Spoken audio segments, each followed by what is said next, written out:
Final Fantasy XIV really dropped the ball with Dawntrail, but can they recover? In this video, I'm going to go over exactly what I think Final Fantasy XIV needs to change in order to be a game worth paying a monthly subscription for again. But right now, you're better off giving that monthly subscription money to my Twitch streams.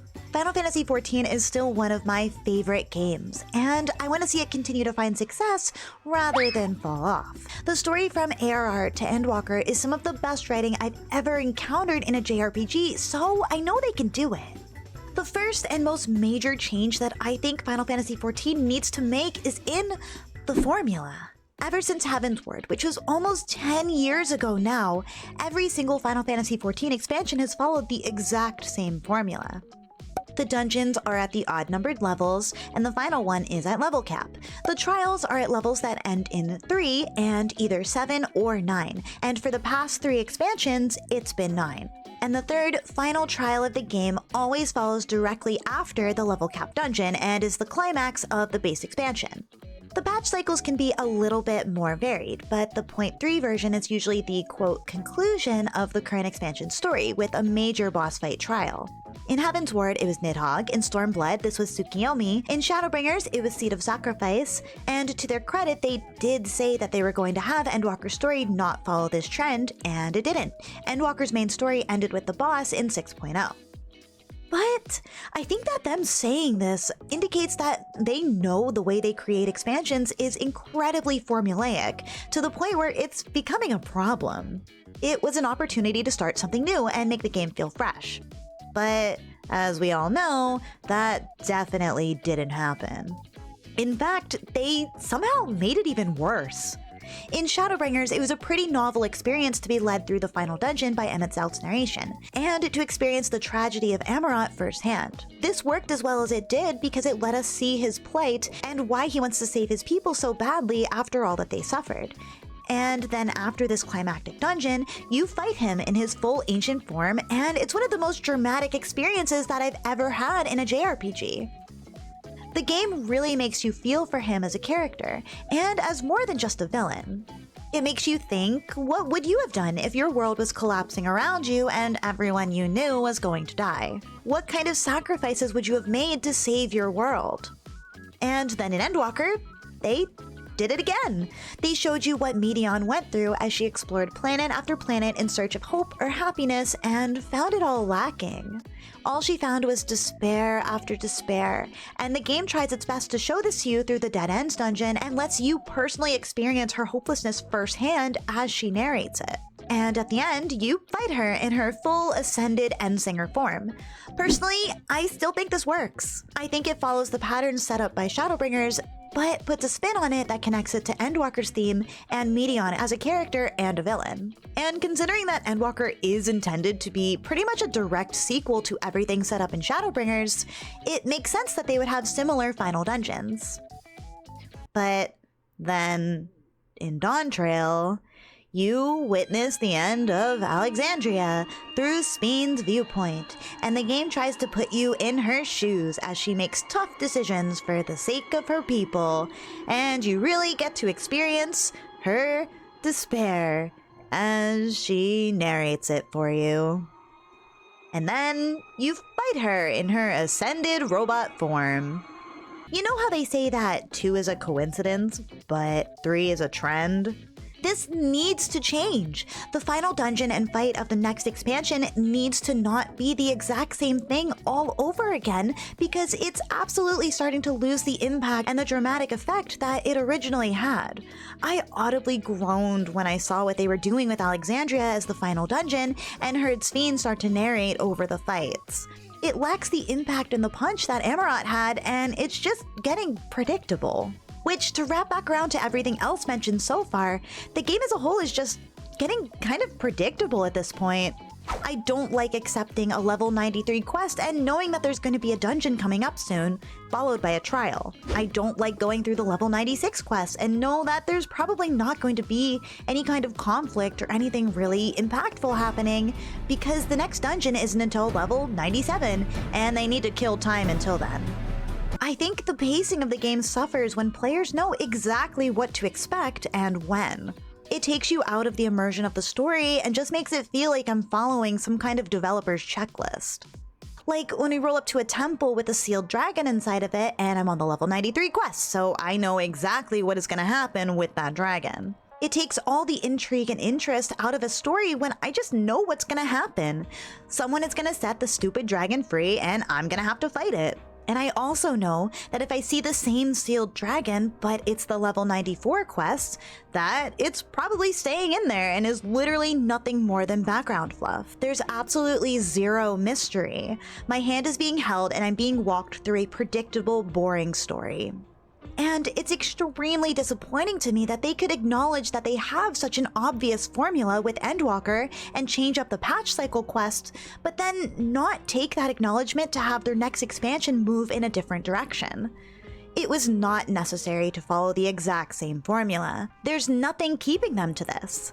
Is the game's spaghetti code that bad that they can't put the dungeons at different levels? Final Fantasy XIV needs to change it up. They need to do something weird and unique and unexpected, and they need to do something that will surprise their players and make the game feel like a unique experience again, and not just a copy-paste of the previous expansion with different flavor text. And for that matter, and this might be controversial, but they need to change the dungeon formula too. Dawntrail is really good at coming up with new mechanics and making the fights feel more unique, challenging, and fun. And I've heard from my friends that raid that the raid fights are some of the best they've been in a really long time, with unique mechanics that are fun to learn while still providing a challenge, at least at Savage level. But for the dungeons, they're still stuck with the exact same format. You run down a pretty hallway and fight 3 bosses with trash in between of varying different forms. I know Final Fantasy's combat isn't the most, versatile form of combat, but each dungeon is so formulaic at this point that I always know exactly what to expect. So each dungeon is, kind of fun for a first run through, but it means that repeat runs are so boring that I can barely stay awake during them. While my soul does shrivel back into my body whenever I encounter Armvale in a roulette, the game needs more dungeons that do something different or introduce new mechanics, or dare to do something that isn't just a pretty hallway with 3 bosses in it. It's getting really old, and while I think they're definitely stepping up the game in terms of boss designs and mechanics, it still means that everything in between the 3 main boss fights feels like a waste of time. You don't even get experience for killing the trash mobs anymore. But based on how they've been going through and streamlining a bunch of old dungeons that used to have alternate paths or optional bosses, or just don't follow the overall formula, I don't think this is likely to happen. In fact, I'm pretty sure it's just gonna get worse. They even removed Justinian from the Aerie. Why? Was it too hard to go into the eye circle? Was it too hard to expect a new healer to cast a single cure on Justinian? Or was it... While I used to think that the trust system and duty support was a good addition to the game, and I've definitely really enjoyed using it a few times, but I'm gonna say something that I also think might be a little controversial. The trust system is ruining the game. Dungeon mechanics now need to be designed in such a way that they can code the trust to know where to go and how to do them, so that you can do it both on a fresh run with the duty support, or so that you can run it again a couple dozen times with the trust system to level them up afterwards.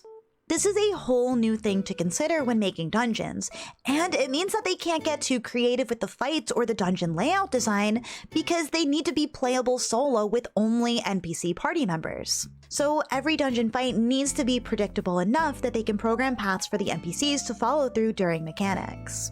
It also means that you cannot ever be on your own in the story if a dungeon is coming up, because we need party members for the duty support. And when I'm traveling around with a full party of Alize, Alphino, Kryl, and Wuklamot, I know a dungeon is probably coming up soon, because we just so conveniently have enough characters and specific combat roles to make up a light party. I know this has always kind of been a thing, where you're told in the story to go collect your 3 to 7 strongest adventurer friends and to go queue up for the dungeon, but it really stretches my suspension of disbelief the more they acknowledge this in the game itself. Having the scions run up to you like, oh, we'll be your party members for this dungeon, as opposed to like a one-off line about getting some friends to come with you, makes it feel much more in your face, to the point where it kind of kills my immersion in the game. They've removed Justinian from the Aerie because now he can fight with you in duty support. So they dumbed down the entire dungeon for the NPCs to be able to do it and for you to essentially solo it. And since Justinian is a potential duty support member, he can no longer play a unique part in the dungeon and is relegated to just playing the part of your random melee DPS. I also think it takes away from having to interact with other players in an MMO. I know they've been trying to push the solo player aspect for a while, but it was already really easy to just queue into a dungeon and not talk to anyone in there for those of us who don't really care much for social interaction. It means that a new player is never put on the spot and they never have to learn how to actually play the game because they can just have their hand held by NPCs the entire time. And again, I like the duty support / trust system in theory. I like the little interactions that you get between the NPCs, and I like when they get creative with it during like Kitsis's Hyperborea dungeon, where they let you run around with the ancients and you can see their unique way of fighting and avoiding mechanics, and I did like it when you can have all the scions fight with you during the Mother Crystal fight. I thought that this was such an impactful, meaningful experience to have all the scions with you to fight her. But I felt this less so during the Farliga Miranda fight, where everyone just kind of runs up to fight with you near the end. I like when they use the trust system in creative ways to create a unique experience that has actual impact on the story. I don't like when the trust system is used to streamline the entire game and dumb everything down, making it a less interesting experience and making it so that you have to cooperate less with other people when you eventually do have to run dungeons with other people. And I get that it's difficult to find a balance, because not every dungeon is going to be Kitsis Hyperborea, but the duty support system combined with everything else about dungeons just makes them a boring, samey, predictable experience. Even changing up one aspect of the current formula of dungeons would make a huge difference in making these dungeons more fun and more memorable. Like, look at Wanderer's Palace, for example. This dungeon is very memorable to me because of all the time I spent running around in the maze trying to escape the guy with a knife while I figure out the puzzles to get to the next stage. It's interesting, it's not just a pretty hallway, and it makes you think and have to actually play the game. Another issue that I have with the trust system is that I think it makes it less likely for them to kill off any of the characters currently in the trust system. They do have the trust system that after you complete an expansion, you can level up these characters and put them in like cool, cute outfits or whatever, which is fine. But it means that I think they're unlikely to kill off any of the characters in that system. How could they kill off Y'shtola and deprive players of the ability to put her in a fun little bikini after the expansion is over? And I think at this point, they're not going to kill off any of the scions anyway, even if I think that they should. Because that's another issue with Final Fantasy XIV storytelling at the moment. It's just predictable. Like, here's a good one. Every expansion since Shadowbringers has started off with 2 starting areas, where you can pick which one you want to do first to give the player the illusion of choice. It makes each starting area just feel like separate filler segments, and while they made an alright use out of this with Shadowbringers due to the scions being split up and you had to go fetch them anyway, both Endwalker and Dawntrail just feel like filler quests. And we can probably predict that 8.0 is also going to begin with 2 starting areas, and you get to pick which one you want to start in. It's very predictable, and Final Fantasy XIV is gradually beginning to turn its story into a complete formula that you can just know what's going to happen before you even play the expansion. The $60 expansion. You know where the dungeons are going to be. You know exactly where the trials are going to take place. You know exactly how many dungeons and trials there are going to be. And you know how every single expansion is going to start. You can pretty much perfectly predict that the first like 4 to 5 hours of gameplay are just going to be filler. I've already gone in depth on why I didn't like Dawntrail's story and why I didn't think it was all that well written, but I think it's indicative of the main issue that Final Fantasy XIV seems to have right now. They are afraid to take any risk. They don't want to kill off any character because they don't want to risk upsetting their player base. People love the Scions. We can't kill the Scions. They're just so marketable. And I think even worse than refusing to let any character die is that they seem to be afraid to let their characters have flaws and to explore these flaws. Wuk-Lamat has been dissected over and over and over on videos much more eloquent than this one, but she's a good example of how few risks the writing team of Final Fantasy XIV want to take. They took 0 risks with her character. She does nothing wrong, she never experiences a consequence for her actions if she does make a mistake, and she never learns anything or changes as a character.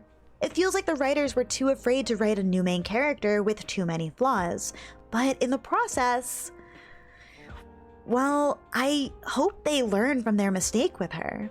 And they keep trying to recapture the lightning in a bottle that was Emet-Selch. Sphene is basically just Emet-Selch with a much more nice, kind, I'm just trying to do what's right for my people personality, and I think it's a bad sign of where they're going with this game, which is just to try and repaint over Shadowbringers without understanding what made Shadowbringers a good story. If you imagine Wuk-Lamat as essentially the Crystal Exarch of Dawntrail and Sphene as the Emet-Selch, you can kind of see what they were trying to do, right? Personally, I think that with the Ascians mostly gone and the vast majority no longer a massive threat, Final Fantasy XIV lacks an overarching villain for us to go after, which makes the story as a whole just feel meandering and pointless. While Emet-Selch wasn't introduced that much earlier than Shadowbringers, he was still one of the big 3 Ascians. There was very little setup necessary about what he was and what he wanted, so he was a natural escalation of a threat we'd already dealt with before. He could then take something that we knew and put a unique spin on it. Emet-Selch, Elidibus, and La Habrea are all very different villains with the same goal, that all fill the same role and are part of the same group. So it makes it feel like a natural progression of the story to be told over the course of 5 expansions. But with Dawntrail, we can see that the writers just didn't seem to know where to go next when it comes to a villain or a reason for our main character to even fight. Xenos is gone, the Ascians are gone, Garlemald is gone, and we don't really have anything left to fight. While I didn't like it and I wouldn't want anything from Dawntrail to continue into other expansions, I think they missed a huge opportunity with the Endless to make another group of villain to connect future stories together. They could have used Dawntrail to set up and establish the concept of the Endless and then use it to build on in future expansions. Maybe they're a group of Endless trying to drain every shard, not just the source. That would have set up an overarching plot across the rest of the future expansions that players could look forward to continuing to follow and to see it develop, rather than just having the concept be a one-and-done rushed second half of an expansion. Just as an example of what could have been. I might not be a massive fan of the Final Fantasy series, but what I do know about most of the games is that the villains are usually pretty standout characters, and up until Dawntrail, Final Fantasy XIV was right up there with the best of them. So, to improve the story, I think Final Fantasy XIV needs to introduce a new group of overarching villains and a challenge for the Warrior of Light to overcome, one that will last over multiple expansions. And no, the Piss Cup MacGuffin we got at the end of Dawntrail doesn't count. They need to take a risk with the story and introduce something new and interesting. And I think setting up a new villain or a group of villains for us to overcome could be a good way to do this. We, the players, need something to invest ourselves in for the story rather than just feeling like we're following someone else around. Clearly, players didn't like that. Unless they can make an engaging character for us to be a sidekick to, but I'd rather not see them try that again. Though we don't necessarily need a new villain or an overarching story if they can actually just take a risk with the story's format and take the Warrior of Light out of their comfort zone. Throw the player into a random shard entirely on their own, where they have to figure out how to get back or deal with whatever crisis the shard they're on is dealing with. Have the Warrior of Light learn to operate without the comfort of the Scion and their endless allies that they can rely on, and force them to make new allies. The shards are right there, and the perfect opportunity to actually do what Shadowbringers did and take the player to a completely new, strange environment with new challenges and new allies. I think right now the story feels a lot like there's no consequences, because it feels like you always have like 8 to 10 allies and a whole troop of dragons ready to back you up at any moment. And you know for a fact that none of them are at any risk of dying or suffering any kind of consequence. You know you can rely on the invincible scions to show up, and we already know the Warrior of Light is capable of standing up to combat world-ending threats, and it makes it feel like there's very little risk or challenge left. Even Endwalker sent you to Elpis all by yourself, and an expansion along those lines, where the Warrior of Light is forced to go around and make new allies without being able to rely on their reputation as the Warrior of Light, would be more interesting than another adventure on the Source, where every single character knows who we are and what we've done. There are a lot of ways that they could take this story and make it interesting, and I'll be sorely disappointed if they just repeat Dawntrail and continue to force us to play paint by numbers without introducing anything new or unique, be that in the formula, characters, or just the general story beats. The Arcadion Raid series is actually a really good example of the kind of story that Final Fantasy XIV is capable of telling when they aren't restricted by characters loaded up with plot armor. The Arcadian story is really compelling, with interesting characters exploring the effects of regulators and beastals in a way that's way more interesting and personal than the main story ever did. The stakes aren't world-ending, but these characters aren't invincible, and most of them are at real risk of overloading and getting themselves killed. You don't know which of these characters are gonna make it to the end of the story. It makes it feel like there's actual tension, even if the stakes of the story don't go further than the small group of fighters. Nothing about the Arcadion story is climactic or really world-ending, but they do a great job of making you care about these characters and their plight. There's real risk involved for these characters, and it doesn't even have to threaten the world to get that across. It proves that there is still good writing in Final Fantasy XIV, and I would love to see more of this in the actual main story itself. I want to feel that the characters are at risk of losing something, and I just don't get that out of the main story quest anymore. Final Fantasy XIV is basically funding Square Enix at this point, which is probably why they seem afraid to change up any of the formula that they've been doing for the past 10 years. It's proven to work, so why change it? They need to use that money for other games. So, I don't know. I don't think Dawntrail entirely flopped, at least not enough to kill the game, even if there's now actual criticism floating around instead of just unending praise for Yoshi P. But it still makes me a little bit worried about this game's future. I'm making this video because I want to see the game improve, and I think it's really important to look at something that you like and be critical about it, so it doesn't end up following the exact same formula over and over and over and over. Taking risks is hard in any situation. It's really easy to fall into the habit of what is proven to work rather than trying anything new. And it seems like Final Fantasy XIV is doing just that. They have what they thought was a comfortable cash cow on their hands and released Dawntrail probably expecting the exact same reaction they always get. But the formula is stale, the game is stale, and things need to change.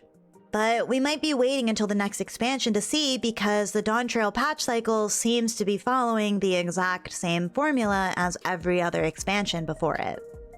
What do you think Final Fantasy XIV needs to change up about their expansion formula? Do you also think it's getting stale, or is getting the same content over and over sort of like a comfort food? Leave a comment and let me know what you think, or what you would change up about the Final Fantasy XIV formula. Thanks for watching! If you'd like more of me for some reason, I stream on Twitch a few nights a week. We also have a community Discord, so if you've made it this far in the video and you want to join and hang out with us, feel free to stop on by. The links are in the description down below. Thanks again, and I'll see you next time. Bye! I have face.